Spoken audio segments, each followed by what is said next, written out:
Thank you.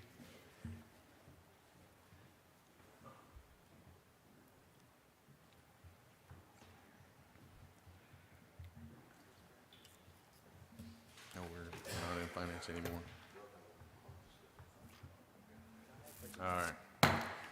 All right, we'll call to order this October 19, 2023, 6 p.m. Full council meeting. Tonight, we will have invocation by Jeff Piker from Journey Church, and please remain standing for the Pledge of Allegiance after.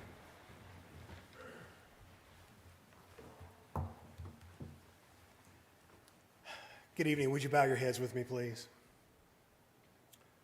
Holy God, we ask your blessings on these people who have been called to lead our community in which we live, work, and play.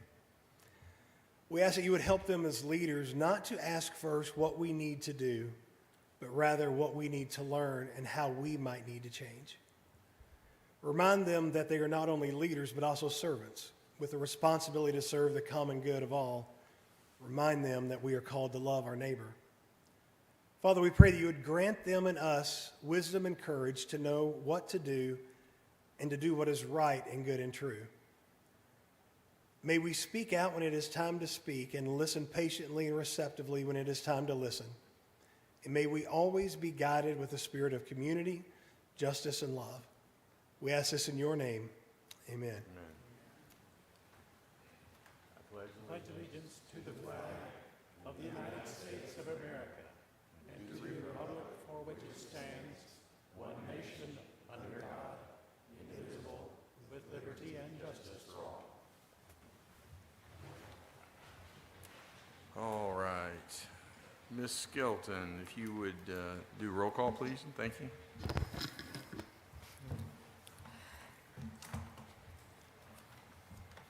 Mr. George? Here. Here it is. Who's doing what? Ms. Barraza? Here. Did I say that wrong? Ms. Young? Here. Mr. Olson? Here. Mr. Bradley? Here. Mr. Westcott? Yes, ma'am.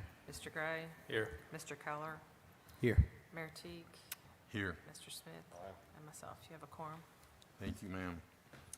All right, ladies and gentlemen, if you had the opportunity to look over the minutes from September 21st, 2023, I would entertain a motion to approve the minutes. Motion to approve.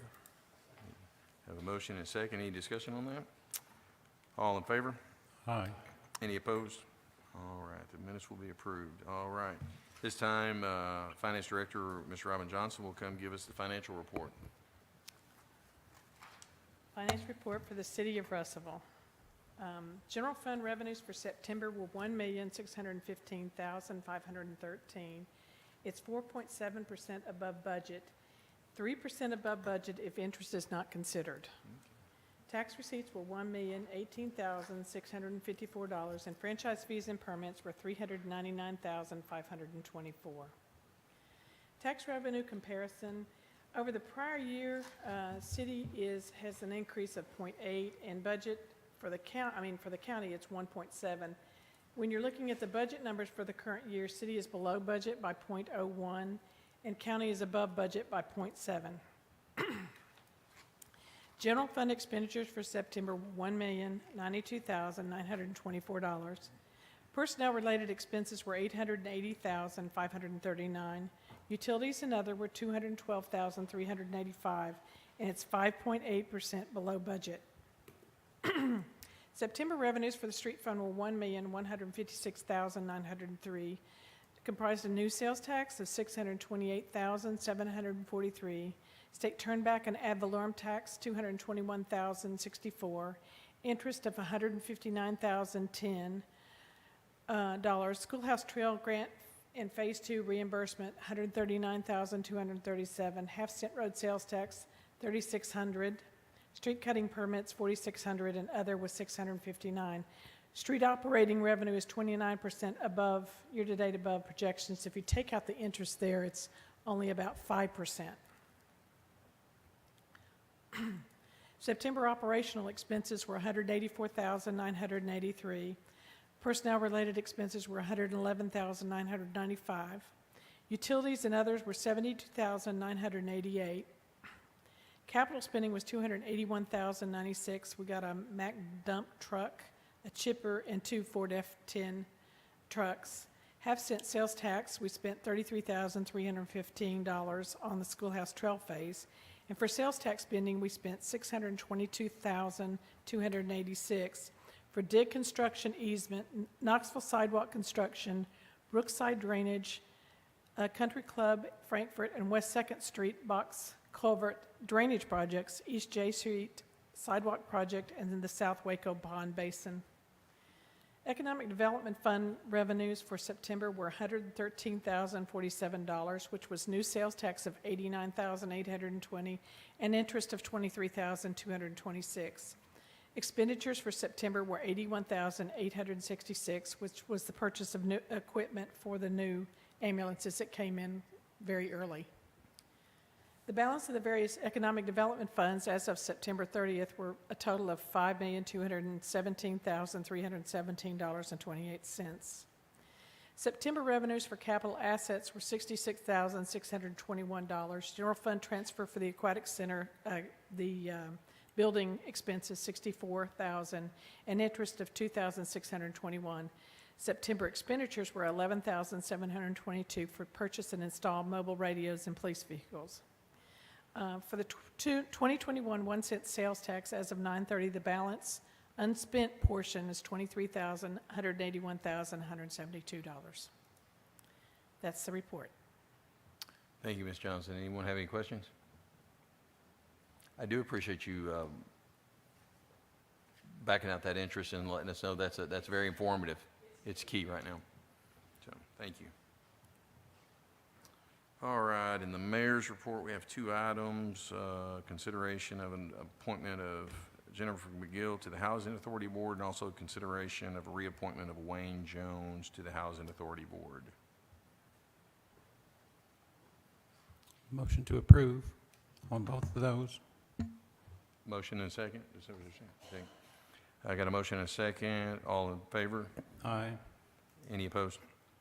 All right, thank you. All right, wow, where'd you come from, Mallet? I didn't see you walk in.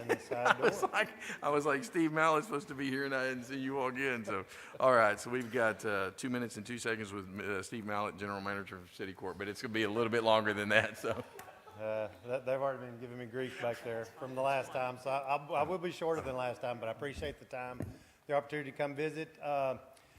I want to talk a little bit about, in the past, almost entirely for the last 7 years, I've talked about the projects we've been on the capital improvements plan. We spent almost $75 million over the last 7 years, made possible by the rate plan that was approved by the council in 2014 and the bonds that were passed in 2014 to pay for it.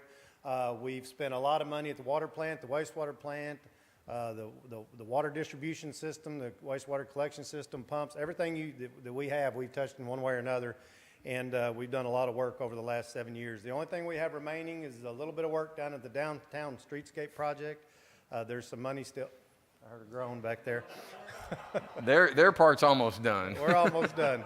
We've been waiting on railroad permits. We actually got permission today to move forward with that, and that's awesome. Been a long time coming. So hopefully we'll be able to get in there and finish up the wastewater work. In summary, the system right now is in great shape, as good a shape as we've been in many, many years. So now we can begin to focus on some other long-term projects. So the consolidation of facilities, you folks are familiar with that. We've been dealing with that over the last couple of months.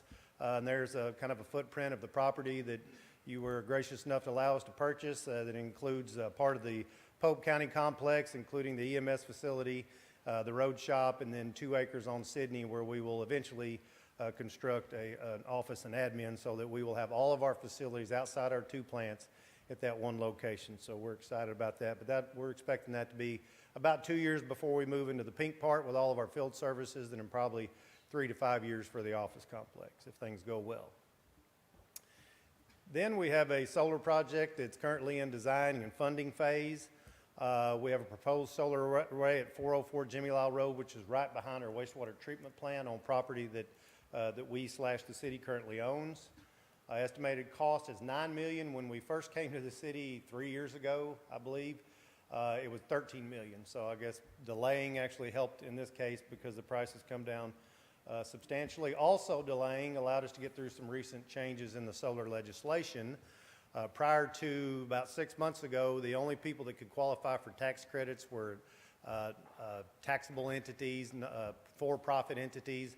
So municipalities and schools and such had to use a third-party contractor to apply for the tax rebates and then pass that along to the owner through an energy services agreement. So in other words, they could build the plant and then sell power to us. Well, now they've made some pretty drastic changes.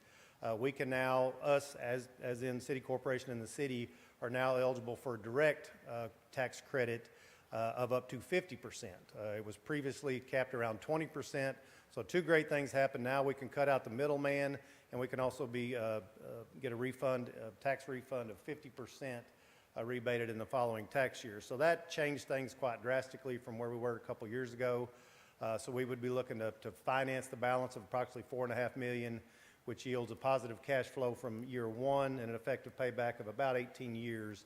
And the solar facility is projected to have a 40-year lifespan. So at the end of the day, they're projecting about a $19 million savings over the 40-year life.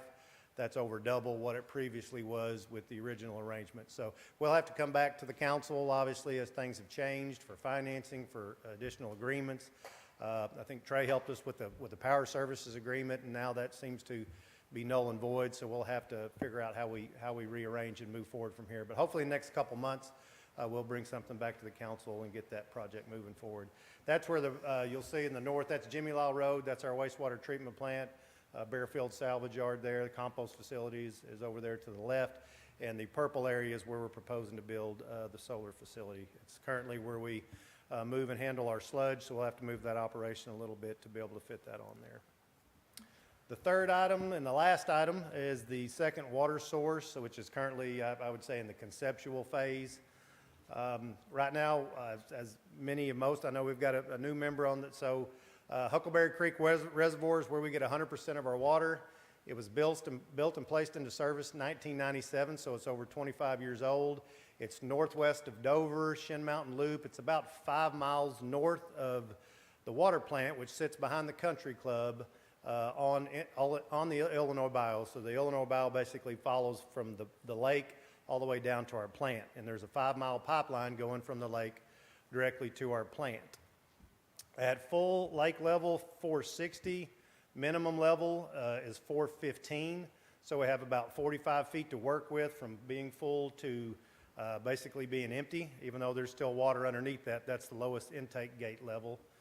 Current level is 450.8, so we're down 9.2 feet, but that does equal about 30% of the volume. So we're about 30% down volume-wise as we speak. And that's a picture from just the other night. You'll see the floating buoys out there. That's our spillway where the water comes into the spillway, and the buoys are dry.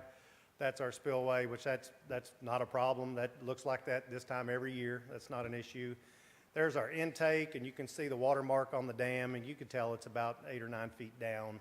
And again, that's 30% down going into fall, rainy season. No reason to panic, no reason to worry. So we should be fine unless we have 3 more months of drought, which I don't expect. Well, we'll be ready by April. Don't you worry about that. We'll have plenty of opportunity by then. But all that to say, our historic lowest level was 442.7 in January of 2013, literally the month that I was appointed as general manager of City Corporation. So that's a great thing to walk into. We were down 17.3 feet, so almost twice as low as we are now, and we were 54% low by volume. We had a drought that summer, followed by a drought all the way in through the end of December. We still, again, had half the volume, which technically could have taken us out another 6 months without rain. So still no reason to panic, but I was very relieved when we started getting some rain. The issue is that we can't depend on rainfall only to refill the reservoir because it's got a relatively small watershed. It won't recharge on its own. So we have to pump from the Illinois Bayou to refill the reservoir most years. Every once in a while, we'll get a break and we get a lot of rain and it fills it up and we can save some money without having to pump in there. So depending on rainfall. But I would say half the years we have to pump to top it off. So there's a picture of the reservoir. Again, that's northwest of Dover. If you'll notice at the bottom, the brown river, that's the Illinois Bayou. And if you look really close, you can see a little inlet just to the right of the spillway that comes down. And you'll see a few little buildings. That's our pumping station and chemical treatment. So there's pumps there that pull water from the bayou and allow us to fill the lake whenever we get low. But again, there has to be water in the bayou to fill the lake. When the lake's down, the odds are that the bayou is probably down. And that's what it's supposed to look like. That's our intake. The lake's up behind the intake. But that's where it is today. We've got a gauge on the side. You see basically there's no water coming into our gate. Now, a couple inches of rain, that could change overnight almost. But so we're not panicking. We're not worried about that. But it does show that we are fully dependent on rainfall and fully dependent on the bayou for our long-term water. So we do have an alternate water intake. So if something happens at the Huckleberry, we have our old water intake where we used to take water in above the dam at the water treatment plant, again located behind the country club. We used it prior to the reservoir. Those are the pumps. Behind it is literally the impoundment that's right there at the water plant. That's the old dam that I hear was built by prison labor back in 1910 or something. And to the right is where we would pull our water for the secondary intake. So, you know, if something happens to Huckleberry, we can still pull water out of that impoundment. But that is an actual picture from many, many years ago that shows that you can't always rely on that as well. So if the lake is down, we get into the winter months and we don't get any rain, that's what the bayou could look like. And we were able to treat water at that time pulling from the lake, which was our third water supply. And I don't think anybody here ever wants to get into that situation again, so we won't even talk about that. But so we're still in great shape right now, but if our demand back in 2013, you know, would have been 25% more, 50% more, that level would have, so obviously as we continue to increase demand, our level is going to go down more and more every year, so we have to be prepared. And so what are we looking to do? We're looking at options for a secondary water source. Lake Dardanelle, again, I'm not saying it's impossible, but I don't think anybody wants to have that discussion. I'm not sure we could even get permitted to pull out of Lake Dardanelle either, so we could look at raising the existing Huckleberry Dam. It's about $55 million to do that. Marginal increase in volume, short-term solution. You've still got all the same problems I just talked about. So you're basically just adding a little bit more water in there. And you still have a single source that's dependent on rainfall. Possible new reservoir with piping to the existing plant or construction of a second plant. So you could have just a lake and pipe it all the way to our existing plant, or you could have a lake and a new plant and tie into our system somewhere else. They're estimated anywhere from 300 to 500 million. They're looking at possibly an area around Hackers Creek, up in Appleton, and different places. But you have a lot of landowners, a lot of farm, a lot of displacement, very, very expensive. So we didn't really go too far with that option. So then we looked at a new reservoir near Huckleberry with the connecting pipe so that you could tie into our existing system and feed the existing plant. The lake was somewhere around 150 million, and the pipeline itself, 16 miles of it from places we were looking, was about 250 million just for the pipeline. So that was a very expensive option. So what we're looking at now is a new reservoir somewhere above Huckleberry Reservoir, either located on the Illinois Bayou or a tributary that can recharge the bayou. So in other words, you have a lake, you hold back water, and then when you need to pump into the Huckleberry, you can just let water flow down naturally. So you can always have water in the Illinois Bayou. You will never be in a situation where you need to pump and you can't pump because you will control flow into the bayou. So that eliminates all the pipeline, and then you're just talking about the construction of a dam, and they're estimating somewhere in $150 million. As a comparison, in 1997, we built the Huckleberry for $20 million. So obviously, that's some serious inflation. But that's the direction we're looking now. Obviously, we're just in the early stages. That seems to be the most feasible and most affordable option. It impacts the least number of people. Some of the ones we're looking at are just Forest Service property. So obviously, you're just dealing with one owner, which would be the government, which has issues in and of itself. But we're moving in that direction, looking at all the options. We haven't totally ruled out the ones above it, but for the price tag alone, I think those are kind of long shots. But we'll be seeing more and more about that over the coming years and months, but hopefully within the next 5 to 10 years, we'll have a solid plan and a funding source. There's some grant money that's available for these things that we're going to start looking into. So you'll hear more about that as we move forward. But any thoughts, ideas on that, we're welcome to hear. We're welcome to have discussion. You folks will be invited into work sessions and things as we get closer down the road. So that was my last slide, and I want to say thank you again to the council for the unwavering support we've enjoyed over the years, and look forward to many more years of that, because when we get into a project like that, we're definitely going to need support at this level as well. So any questions on anything that I talked about or anything that I didn't talk about? That wasn't too bad. I have one comment. Thank you for being proactive with all of the stuff we've done with water and sewer. As you well know, and probably a lot of people, one city in Arkansas here, pay the price really, and the citizens pay a big price when you don't do these upgrades and follow directives and so forth, and the EPA and everything else. But so I appreciate that. And then I'll just throw one other option out there that a lot of cities are doing. Nobody likes to think about it, and that is recycling water, which you got existing. I'm just put that in the hopper. No, but Yeah, nobody likes to talk about it. But Singapore's been doing it for decades. I think Wichita Falls, Texas, was the first city in the United States to begin doing that. But We've, obviously that's an option that you can consider. Our plant right now puts out about 3.5 million gallons of wastewater at the end of the day, which would be a drop in the bucket to what we would need to supplement it. But we have talked about, it would be nice if we had a whole secondary piping system that we could sell that for sprinkler use and other non-potable uses, non-drinking water uses.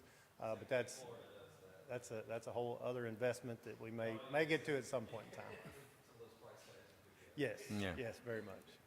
So we've had discussion within the city about solar power for some of our facilities here.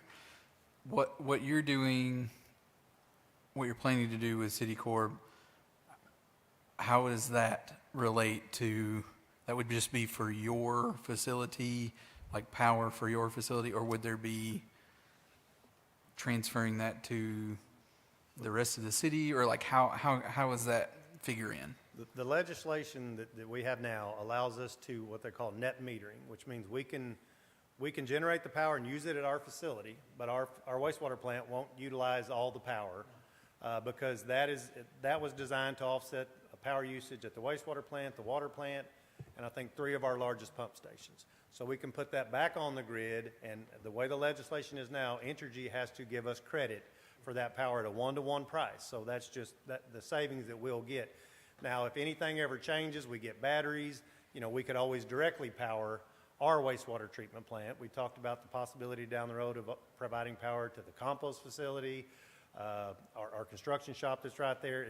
If for whatever reason the net metering benefit ever went away 20 years down the road, we still have other options to, at a minimum, power our own facility, and it'll be paid off at that point. So it's all, I don't want to say free power because nothing's free, but at that point it will be paid off, and we'll have direct power that we can either net meter back to them or utilize at our existing sites. Because that was my, obviously, there's a lot more panels there than what we need for just the wastewater treatment plant. Correct.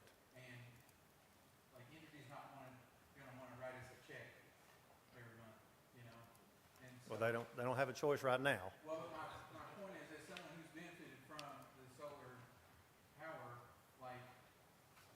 that has to go somewhere. They're gonna resell that power that you don't use. Can we pass that on to, in other bills through the city? So, because we're talking about getting solar panels for all of our properties. Yes. And if we don't need all of those panels, it's a lot of money. We can save more money that way. So I'm just Right. trying to. Well, and we still have a deficit in other accounts that we're not net metering. So if you folks were interested in doing one, then we could also piggyback on that, maybe some property up around the water plant that could feed our water plant and then also provide excess power for other things. So there's options moving forward. We're definitely not tapped out. We only dealt with our 5 largest accounts. I think we have 23 accounts, smaller accounts that as a congregate probably don't add up to near that much. But we would definitely look to partnering with you folks at a location, especially if it's net metering, it doesn't matter where you put the power on the grid, it's a one-to-one credit, so. Thank you, sir. Thank you. Anyone else? All right, thank you, Mr. Mallett. Oh, where are we at? Okay. Personnel Committee? No report this month, Mayor. Thank you. All right. Mr. Westcott, do you happen to have anything for us? We have just a few things on our agenda. From our meeting this evening, item number 1 is an appropriation request from the general fund, the amount of $1,521.73 to be used as a one-time salary adjustment for certain individuals to raise their full-time salaries to a minimum of $13 per hour. And we present item number 1 as a motion to adopt. Have a motion to adopt. Any discussion? All in favor? Aye. Any opposed? All right, item 1 will carry. Item number 2, in accordance with our contract with them, is consideration of a reimbursement request from Boys and Girls Club in the amount of $22,156.07, and we present item number 2 as a motion to adopt. All right, have a motion. Any discussion? All in favor? Aye. Any opposed? All right, item 2 will go. Item number 3 is consideration of a resolution that would authorize the mayor and city clerk treasurer to sign an offer of acceptance to buy .214 acres of real estate at 602 South Glenwood Avenue as part of the city trail system, and we present item number 3 as a motion to adopt. Have a motion. Any discussion? All in favor? Aye. Any opposed? Item 3 will carry. From our meeting last week, item number 1 is consideration of a resolution that would authorize the mayor and city clerk treasurer to sign an offer and acceptance to sell 0.12 acres of real estate at 632 Waterworks Road. This was forwarded to the full council with no recommendation, so I present item number 1 as a motion to discuss.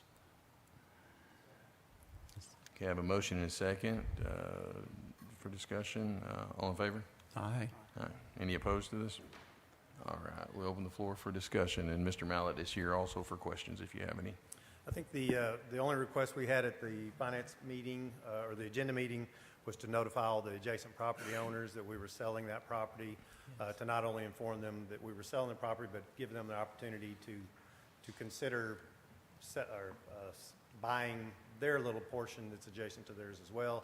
We made contact with the 2 property owners. They didn't seem to be too interested, but they're aware of what's going on, and they have the opportunity to contact us if they're interested in doing the same thing down the road. But we're not going to pursue that unless they contact us, which is how this one came about. We were contacted by the property owner.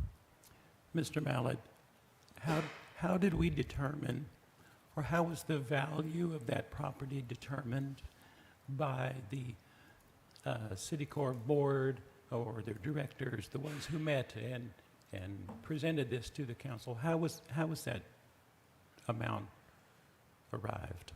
Well, we got an appraisal.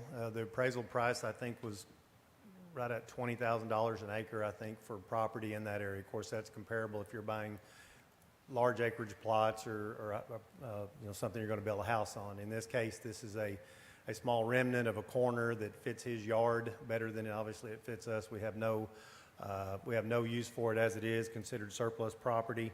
It's more of a liability than it is an asset to us at this point. So we went back and based on that, I didn't feel that it was worth full asking price of an acreage price. So we asked $2,000 as a starting spot. He came back and felt like $1,000 would be reasonable, and I somewhat agreed with him and said that I would take that to our board and the city council, as again, there is really no benefit to us keeping that and getting any money out of it all. I would consider to be a benefit to us. Otherwise, we just have a large piece or small piece of property that we not pay taxes, but that we own and don't really have any use of for all practical intents and purposes. It's basically his driveway. He was just asking if he could go in and do some work with the trees and cut down some trees. And then he came up with the idea, so I can just buy it, and that way I don't have to keep asking y'all to maintain part of my yard. And we said, that's fine. So we just didn't feel like the value, the worth of it, because it's such a small piece of property, that the acreage price wasn't really very fair. But this property is connected to property that Citicorp currently owns, is that correct? there's a little bit of property on the north side of Waterworks Road, and again, it more kind of falls into their driveways. There's 3 property owners. They have easements through our property. There is property on the south side of Waterworks Road that's a larger tract that we will probably hold on to, because you could do something. It's a couple acres on the south side of Waterworks Road that we could actually put a building or something on. But the small pieces, the remnants that lie on the northern end of Waterworks Road are really of no use to anyone other than the owners, probably. I guess my main concern, if I could call it a hiccup with this, my main hiccup is that there were no less than 14 people at the Citicorp level who had met and determined the value of that property to be $2,000, even though the appraised value for which we paid was $2,400 and something dollars, which is fine. I understand that. My hiccup is that we would consider selling public land to a private individual in an unadvertised sale at far less, or in this case, less than 1/2 of the appraised value. I don't understand why we would consider doing that. It seems to be contrary to some of the most basic principles of solid financial business management to operate in such a way. It is my motion to deny the request for those reasons only, that the sale of public land to a private individual in an unadvertised sale for less than 1/2 of the appraised value,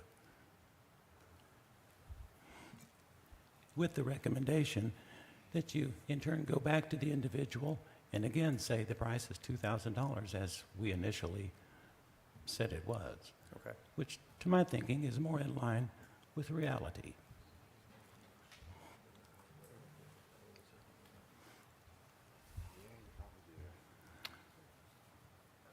There's a motion on the floor to deny this. Second. I have a motion and a second. Any more discussion? Yeah, I mean, I just say that I understand that, you know, your logic is that the only person who would value it is this person. But by that same logic, like, he obviously doesn't value for what it's actually, you know, appraised for and worth. So, I mean,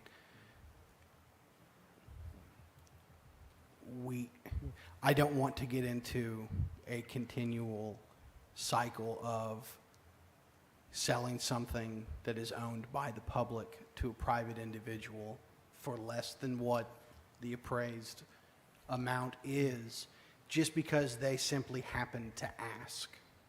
And we said, okay, we'll just sell it for that, you know. Less than a month ago, or about a month ago, this same council agreed unanimously to allow the purchase on behalf of Citicorp of the county complex at the full retail value, the full appraised value, with virtually no questions asked about the price of it. And I was just curious, by what formula do we use when it comes to the sale and or the purchase of public property? And whatever formula we use, I would hope that we would be consistent across the board. All these properties we talk about are buildable lots, though, and this is not a buildable lot. You can't Again. even put a shed on this. So an appraised value is taking into effect that there's a buildable something structure you can do with it, and you can't do anything with this. So, I mean, we're lucky to be getting $1,000 out of it, in my opinion. So, Yeah, I was gonna agree say, on the. yeah. I mean, I don't know. I just just feel the like circumstances. I just feel like every time that we come and we say, "Hey, why are we going to sell this for this price?" We haven't said anything to the public about it. We haven't given anyone else another chance to offer on it. You know, that the response from other people is, "Well, we're just lucky to have this price. We're just lucky." I don't find the argument, "Well, we're just lucky to get what we get," to be a persuasive argument. Well, I would agree in general terms, but the county complex, that's a significant piece of property with significant assets on it. That's not This one is, I drove back out there just to look at it. I saw it on the map that you gave us. There's absolutely no use for anyone other than that guy, and it's not about getting lucky for this or lucky for that. It's just the guy wants to cut some trees, and it's, you do have to go case by case too. I just don't think, I think this is not a hill you want to die on. Not to mention the fact this gentleman has been maintaining this property already for a significant period of time. Like, I agree with Mr. Gray. I think this is kind of a silly hill to die on. So I have a motion. I'm not necessarily here to die on the hill, but I'll go ahead and say that I seconded the motion so that we could have this discussion and say that I feel like it's not just in the last couple months, but I feel like whether it's the farmland that we sold, however long ago that was, there's a disturbing trend of we own property. So the public owns property. A private individual wants that property. They come to us privately and say, we will give you X, which is below what that property is actually worth. Again, And then we just say, okay, and we sell public property to a private individual for less than fair market value. Again. And I know that this may be just a small piece of property that has only value to that one person, but I want to say that I'm tired of selling public property to private individuals for less than market value over and over and over again. okay, that one that you brought up about the farmland, though, that one, the bottom fell out of the value of that because of the flood. It was in a floodplain that we didn't know was a floodplain that was a floodplain. And so the ones you're bringing up did have extenuating circumstances that made them. I think I'm just going to offer a solution here, is that maybe as a city, we need to relook at how we do these things, and all the department heads, that maybe we need to go back, and when there is something for sale, that we have more of a procedure to go through, whether it's posting it, whatever. But these last 3 or 4 have been pretty special circumstances, which is why I think we are talking about them. But maybe the city needs to take another look at, do we have a really good written policy on how we put land up for sale? That would be a great solution. That would be a great solution. That's why To I have have- something that's across the board, if this is how we do it, if we're going to sell public property, this is the procedure we're going to follow. Mr. Mallett, really quick, can you re-articulate the temperature when you were doing the back and forth with these potential buyers? I mean, I know they said that $1,000 sounded fair to them, but were they open to possibly $1,500 or something a little closer to what we're talking about? Possibly. I would imagine, at some point they're just going to say, it's fine, just leave it the way it is, and we'll just keep doing what we've been doing. We'll continue to own the property that we're technically responsible for. We see it as an opportunity to get rid of an obligation to keep it maintained and cleaned, which he does for us. But if he decides now, well, if it's that much to you, I'll just let you have it. No, by the way, you need to keep it clean. And I don't think that we've had such a good relationship with him. I don't want to say that we're hard pressed either way. I think he just thought he would, if y'all are open to it, I'm open to it, and we'll clean it up, and I won't have to keep asking you, hey, is it okay if I cut a tree down? And I'm like, okay. Mr. Mallett, is that the only property out there that we maintain? No, there's other pieces that go back towards the property that are very similar in nature. Those are the other property owners that we contacted we don't really maintain a whole lot. If a tree falls, we go cut it up, but otherwise we just kind of leave it. It's kind of native ground, a lot of standing timber. But if something were to happen on it or somebody get hurt on it, then obviously we'd have to get involved to that level. But and we look at it as someone actually taking the liability off of our hands. But I'm sensitive to what Mr. Keller's saying, and we're open to either way. I don't think the buyer or us has any hard feelings either way, of just an opportunity to maybe get that off the books and let him take care of it permanently, and we'd just be out of the mix. All right, so My hardship's just the principle of it, not the technicals of all of it necessarily. It's the principle involved. Understood. Got a motion and a second to deny. All in favor? Aye. So, any opposed? No. We're going to do a roll call? Okay, do a roll call for this. Mr. Westcott, Yes. Mr. Keller, Mr. George, No. Ms. Barraza? No. No? Okay. Ms. Young, No. Mr. Olson?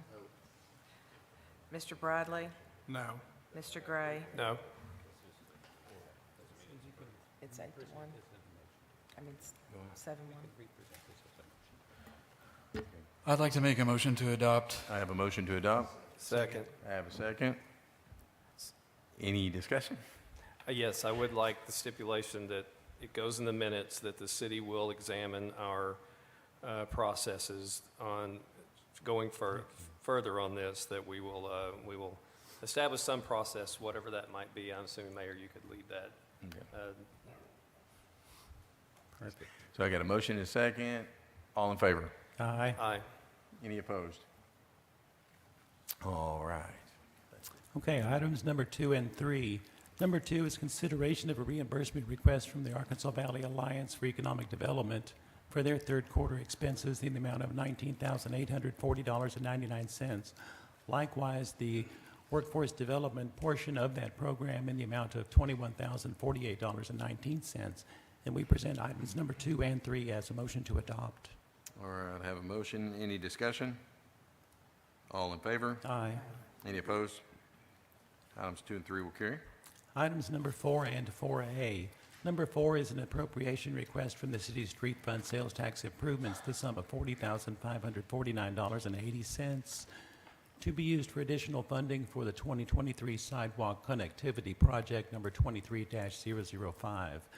And number 4A, which awards that portion of the project to Bowden Specialties. We present items number 4 and 4A as a motion to adopt. I have a motion. Any discussion? All in favor? Aye. Any opposed? All right, item 4 and 4A will carry. Item number 5 is an appropriation request from the General Fund 2022 carryover balance, the sum of $32,000 to be used to provide funding to install fencing and a gate at the Oakland Cemetery. And we present item number 5 as a motion to adopt. I have a motion. Any discussion? All in favor? Aye. Any opposed? Item 5 will carry. Item number 6 is consideration of a resolution that would authorize the mayor and city clerk treasurer to enter into an agreement with the Entergy to relocate infrastructure affected by the Prairie Creek and Engineers Ditch projects. And we present item number 6 as a motion to adopt. Got a motion. Any discussion? All in favor? Aye. Aye. Any opposed? All right, item 6 will carry.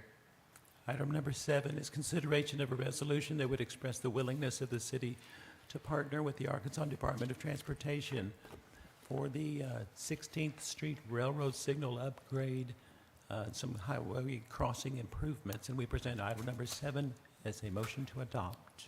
I have a motion. Any discussion? All in favor? Aye. Any opposed? Item 7 will carry. Likewise, item number 8 is consideration of a resolution that would express the willingness of the city to partner with the Department of Transportation for the 19th Street Railroad Signal upgrade and highway crossing improvements. And we present item number 8 as a motion to adopt. I have a motion. Any discussion? All in favor? Aye. Any opposed? All right, item 8 will carry. Item number 9 is consideration of a resolution that would amend the agreement with Blackstone Construction as the construction manager for the proposed master downtown power and communications improvement segment of that project. And we present item number 9 as a motion to adopt. All right, I have a motion. Any discussion? All in favor? Aye. Any opposed? Motion will carry. Item number 10 is consideration of a resolution that would authorize the mayor and city clerk treasurer to sign a conduit lease agreement with Brightspeed of Northwest Arkansas for the use of the city's right-of-way. And we present item number 10 as a motion to adopt. All right, I have a motion. Any discussion? All in favor? Aye. Any opposed? Mayor, that being the last of our agenda, I yield the floor back to you. Thank you, sir. All right, moving on to unfinished old business. Item 1 is consideration of an ordinance vacating and abandoning a plat at 401 Quarry Road, Ferguson Property Subdivision, City of Russellville, Arkansas, and for other purposes. This is the second and final reading.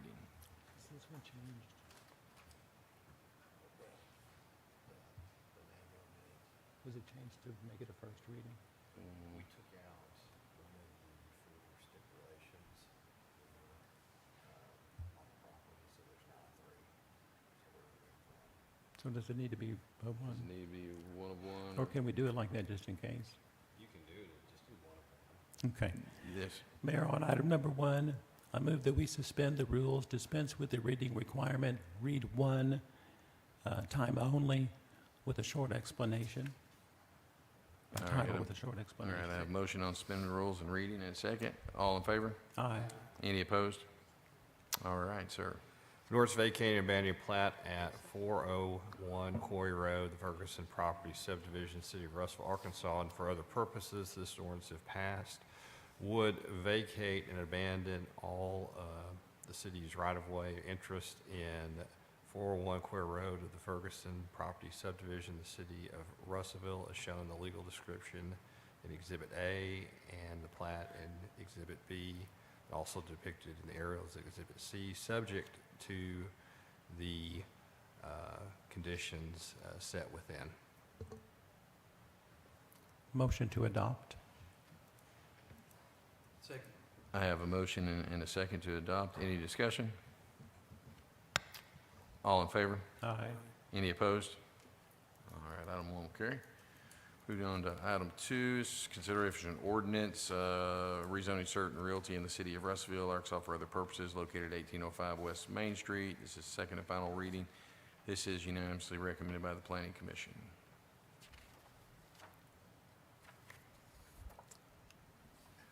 Mayor, I move that we suspend the rules, dispense with the reading requirement, read the second and final time by title only with a short explanation.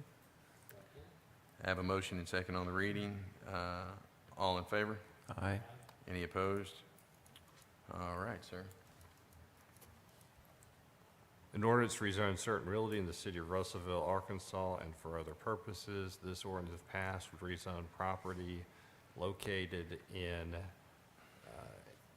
at 1805 West Main Street, currently R1 to RO, as further shown in the attached exhibits A and B.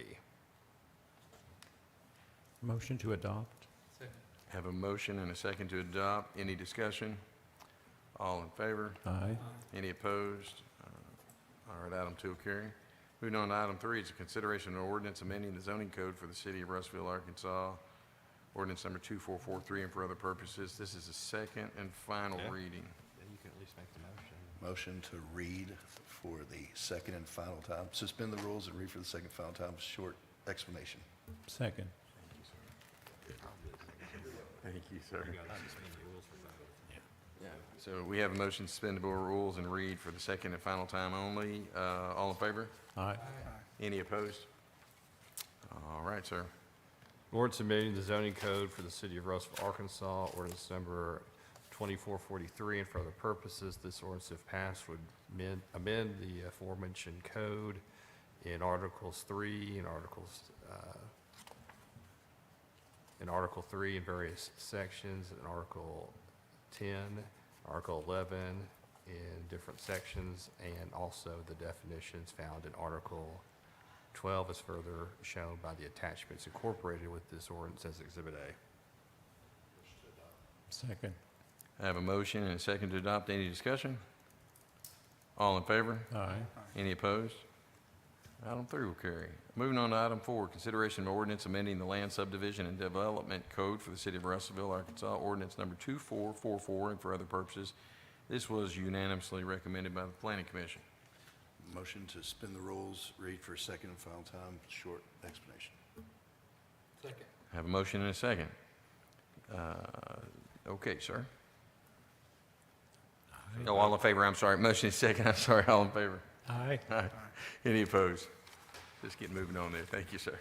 An ordinance amending the Land Subdivision Development Code for the City of Russellville, Arkansas, ordinance number 2444, and for the purpose this ordinance, if passed, would adopt amendments to the current code of the Land Subdivision Development, adopted by ordinance number 2444 in Article 4 and Article 7, as further shown in detail, with Exhibit A attached to and incorporated into this proposed amendment. Motion to adopt. I have a motion to adopt and a second. Any discussion? All in favor? Aye. Any opposed? All right, item 4 will carry. Moving on to new business. Item 1 is going to be consideration of an ordinance for the ACEDP grant for Phoenix Innovations for other legal purposes. There was no urgency on this at all, is that correct? I don't believe there's any urgency on this, no emergency clause or anything like that. I think we should be fine, sir. Mayor, I move that we dispense with the reading requirement. Read by title only for the first of 2 readings. A title with a short explanation. All right, I got a motion and second on the suspending the rules and reading by title only. All in favor? Aye. Any opposed? All right, sir.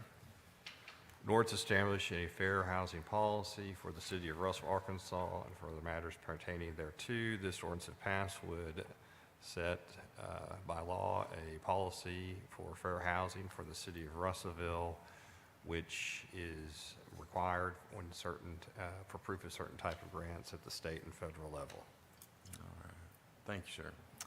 Moving on to item 2, we have consideration of a resolution to set a public hearing for the vacation of an easement adjacent between lots 136 and 137, Western Hills Phase 1, City of Russellville.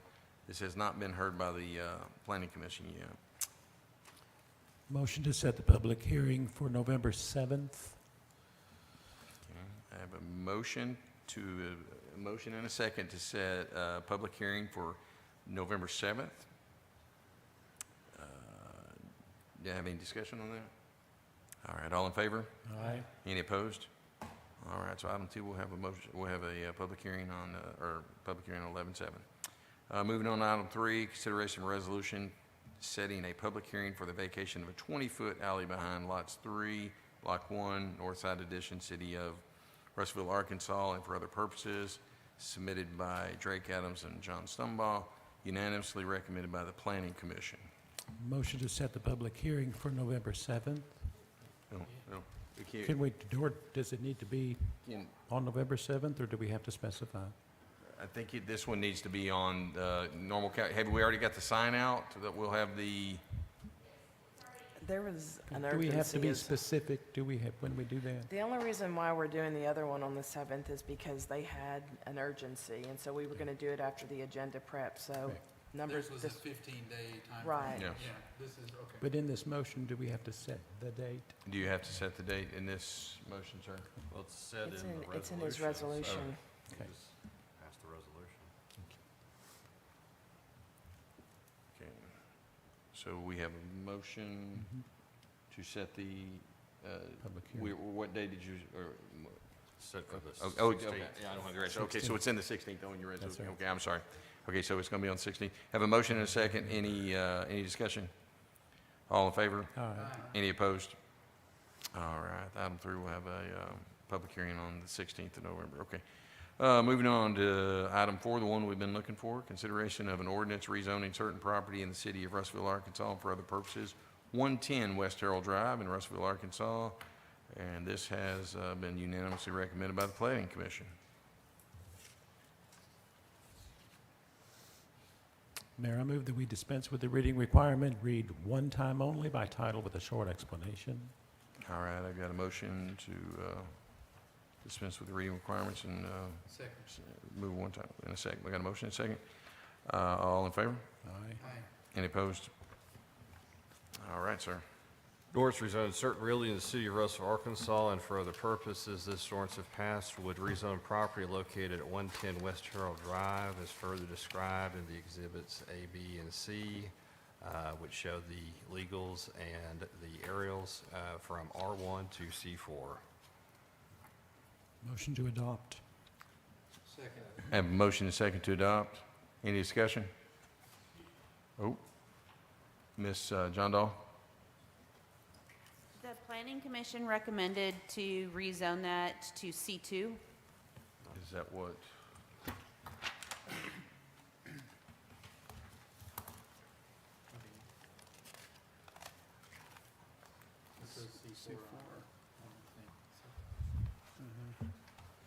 On the ordinance, it says C4. It says C4. On the res- I can change it if that's what they wanted. Yeah. So then that would have to go back to, No, they can, we can adopt it and I can change it. We just have to make an amendment right here. okay. Motion to amend from Second. C4 to C2. Yes, sir. Okay, I have a motion to amend from C4 to C2, and we have a second from Mr. Westcott. All in favor of making that amendment? Aye. Any opposed? All right. We can go back to the original. So now we go back to, Now we have to adopt the motion. I have a motion to adopt by Mr. Olson, Second. second from Mr. George. Okay, any discussion? All right, all in favor? Aye. Any opposed? All right, thank you. Thank you, Motion ladies and to gentlemen. adjourn. We have a motion to adjourn. Thank you, ladies and gentlemen. We are adjourned. Every time I try to get one in so that it, like, you try to talk, you just. Oh, we did that?